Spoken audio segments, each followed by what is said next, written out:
यहाँ पास करने जा रहे हैं चल कुंडली धारा मापी। ठीक है, ये आपकी हेडिंग है चल कुंडली धारा मापी। ये जो हेडिंग है एक्चुअली में धारा मापी बनाया कैसे जाता है उसके बारे में पूरी जो डिटेल है वो आपको समझाई जाएगी।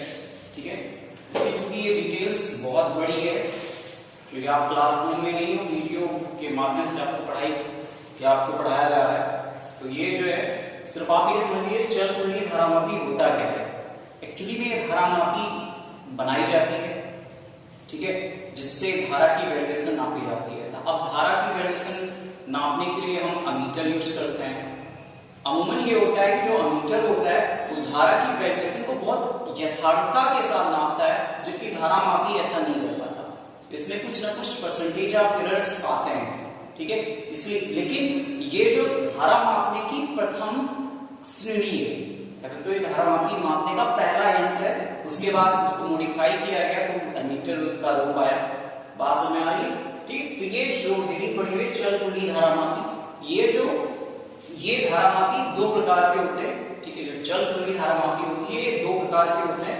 इन धारा मापियों की जो संरचनाएं हैं में बहुत ही ज्यादा, बहुत ही कम या बहुत तो थोड़ा सा अंतर होता है। ठीक है, इसके सिद्धांत और कार्य एक जैसे हैं लेकिन संरचना में थोड़ा सा अंतर होता है। ठीक है, जो पहले नंबर पे आती है निलंबित, ठीक है, निलंबित आती है, और दूसरे नंबर पे आती है किलांकित। पहले नंबर पे निलंबित और दूसरे पे आती है किलांकित। निलंबित जो होती है, निलंबित कुंडली धारा मापी जो होती है वो फास्पर ब्रांच, ठीक है, सही सुना, फास्पर ब्रांच की पत्तियों पर लटकी हुई होती है, जबकि किलांकित जो धारा मापी में जो कुंडली होती है वो दो चूलों के बीच लटकती है या दोनों चूलों के बीच झूलती नजर आती है। तो धारा मापी या चल कुंडली धारा मापी दो प्रकार की होती है। पूरी तरह से हमको नहीं समझा रहे, क्यों नहीं समझा रहे ये आप समझ रहे हैं। यहाँ पे वीडियो थोड़ा शॉर्ट करके बनाना पड़ता है, आप क्लासरूम में नहीं हो। ठीक है, तो ये चल कुंडली धारा मापी जो है वो दो प्रकार की होती है। नंबर एक किलांकित कुंडली धारा मापी और नंबर दो जो होता है वो निलंबित और दूसरा किलांकित होता है। इन दोनों की संरचनाएं बिल्कुल सेम है, बस कार्य से संरचना में थोड़ा सा अंतर है। जो निलंबित होती है वो दो ट्रांसफर ब्रांच पर टिकी होती है, जबकि जो किलांकित होती है वो दो चूलों के बीच जोड़ती है। अब बात आती है धारा मापी का अमीटर में रूपांतरण।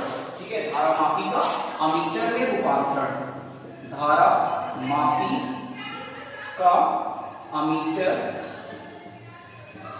में रूपांतरण ये जो होता है ये मॉडिफाइड तरीका है, यानी जो धारा मापी से अमीटर में अगर हम रूपांतरित करते हैं तो जो अमीटर होता है वो धारा की वैल्यूएशन को बहुत ही अच्छे को सटीकता से नापता है, जबकि जो धारा मापी होता है वो बहुत अच्छे से नहीं नापता। ठीक है, अब अमीटर में जो वैद्युत परिपथ में धारा की प्रबलता सीधे एम्पीयर में मापी जाती है। ठीक है, अमीटर से वैद्युत परिपथ में धारा की प्रबलता जो होती है वो सीधे एम्पीयर में मापी जाती है। परिपथ में अमीटर प्रतिरोध के साथ श्रेणी क्रम में लगाया जाता है, प्रतिरोध के साथ श्रेणी क्रम में लगाया जाता है। ठीक है, यदि परिपथ का प्रतिरोध जितना कम होगा, ठीक है, बहने वाली धारा उतनी ही अधिक होगी, अतः अमीटर का पाठ्यांक जो होगा उतना ही अधिक होगा। यानी अगर धारा की वैल्यूएशन जो है वो कम होगी या धारा की वैल्यूएशन ज्यादा होगी तो प्रतिरोध जाहिर सी बात है कम होगा, और जब प्रतिरोध कम होगा तो अमीटर जो नापेगा वो धारा की वैल्यूएशन बहुत अच्छे से नापेगा, यानी उसका जो पाठ्यांक होगा अमीटर का वो बहुत ज्यादा होगा। बात समझ में आ रही है? किसके साथ लगाते हैं? जब भी हम अमीटर को परिपथ में लगाते हैं तो उसके साथ एक प्रतिरोध श्रेणी क्रम में डालते हैं। बात समझ में आ रही है? इतनी बात समझ में, फिर आगे अब यहां से अच्छे से समझना है।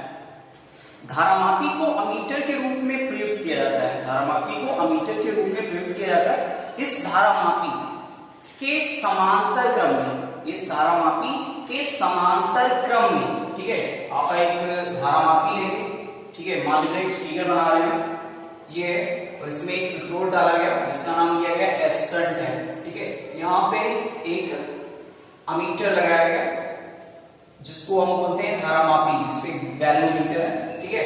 और यहाँ पे एक इलेक्ट्रोड डाला गया जिसको बोलेंगे R, और इसको ज्वाइन करा दिया गया। अब ये अगर परिपथ में यहाँ से I एम्पियर धारा प्रवाहित हो रही है, तो जाहिर सी बात है यहाँ पे जो धारा प्रवाहित होगी वो IG होगी। क्या होगी?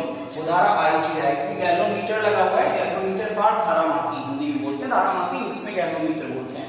बात सुने, तो यहाँ कितनी धारा प्रवाहित होगी? यहाँ प्रवाहित होगी IG माइनस I या I माइनस IG, ये प्रवाहित हो सकती है परिपथ में। बात समझ में आ रही है? I माइनस IG यहाँ प्रवाहित होगी, ठीक है। तो इस तरह से ये धारा जो है वो यहाँ से प्रवाहित होती चली जाएगी कि अब इनके बीच कुछ विभवांतर उत्पन्न होगा, और वो विभवांतर जो होगा वो V होगा। क्या होगा? वो V होगा। यानी जो धारा यहाँ से बह रही है इसको हम S बोले और इसको बोले I माइनस IG, ठीक है। अब यहाँ पे जो गैल्वेनोमीटर या धारामापी लगा है, इससे समांतर क्रम में हम एक संट लगाते हैं या संट एक प्रतिरोध डालते हैं, जिसको हम संट बोलते हैं। तब ये जो आपका गैल्वेनोमीटर है या धारामापी है, ये अमीटर की भांति व्यवहार करने लगता है। पहली कंडीशन में ध्यान रखना, पहली कंडीशन में आपको समझाया गया कि जब भी हम अमीटर को किसी भी परिपथ के साथ प्रयुक्त करते हैं तो उसके श्रेणी क्रम में एक प्रतिरोध डालते हैं। क्या डालते हैं? प्रतिरोध। लेकिन अगर हमें धारामापी को अमीटर में रूपांतरित करना है तो फिर गैल्वेनोमीटर या धारामापी के साथ हम समांतर क्रम में एक प्रतिरोध डालेंगे, जिसे हम संट कहेंगे। तब जाके जो आपका धारामापी है वो एक अमीटर की भांति व्यवहार करेगा। बात समझ में आ रही है? अब यहां से देखिए धारा जो है I को दो हिस्सों में बढ़ती नजर आ रही है। पहली धारा जो IG होगी वो गैल्वेनोमीटर से होकर जाएगी, दूसरी धारा S से होकर जाएगी। बात समझ में आ रही है? तब चूंकि हम जानते हैं कि दोनों पर जो विभवांतर उत्पन्न होगा, चाहे यहाँ पे देखो चाहे यहाँ पे, ठीक है, दोनों पे विभवांतर समान होगा। क्यों? क्योंकि आपने पढ़ा है समांतर क्रम में हमेशा विभवांतर जो होता है वो समान होता है। तब लिख सकते हैं हम क्या, कि हम लिख सकते हैं कि बहने वाली जो धारा होगी, आपने ये फार्मूला पढ़ा है I इज इक्वल टू होता है VR, है ना। तो जो या आपने पढ़ा है V is equal to IR, ये पढ़ा है। तो चूंकि दोनों तरफ जो है विभवांतर सेम है, तो हम क्या लिख सकते हैं? हम लिख सकते हैं कि जो परिपथ में बहने वाली धारा है यानी IG गुणे G इज इक्वल टू होगा इसके, इज इक्वल टू होगा I माइनस IG और इंटू S। इसके इक्वल हो जाएगा? नहीं हो जाएगा। या लिख सकते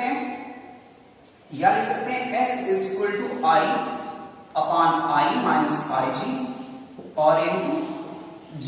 या लिख सकते हैं S बराबर IG I या S बराबर इतना ही लिख सकते हैं। चलो इतना ही कर दे, ठीक है। या G बराबर निकालना चाहे तो G बराबर निकाल सकते हैं। यानी ये चीज इस तरह से अमीटर धारामापी जो है वो अमीटर में रूपांतरित होगा। ध्यान देने वाली सिर्फ इतनी बात है कि जब भी हम अमीटर को किसी परिपथ के साथ जोड़ेंगे तो एक प्रतिरोध श्रेणी क्रम में लगाएंगे, ठीक है। ऊपर की कहानी बताएगी आपको। साथ में दूसरी कहानी है कि अगर हमें रूपांतरित करना है धारामापी को गैल्वेनोमीटर में, तो हमें समांतर क्रम में एक प्रतिरोध डालना पड़ेगा गैल्वेनोमीटर के साथ या धारामापी के साथ, ठीक है। और उसको हम संट बोलेंगे। क्या बोलेंगे? संट बोलेंगे। तब वह जो धारामापी होगा वो अमीटर की भांति व्यवहार करेगा। बात समझ में आ रही है?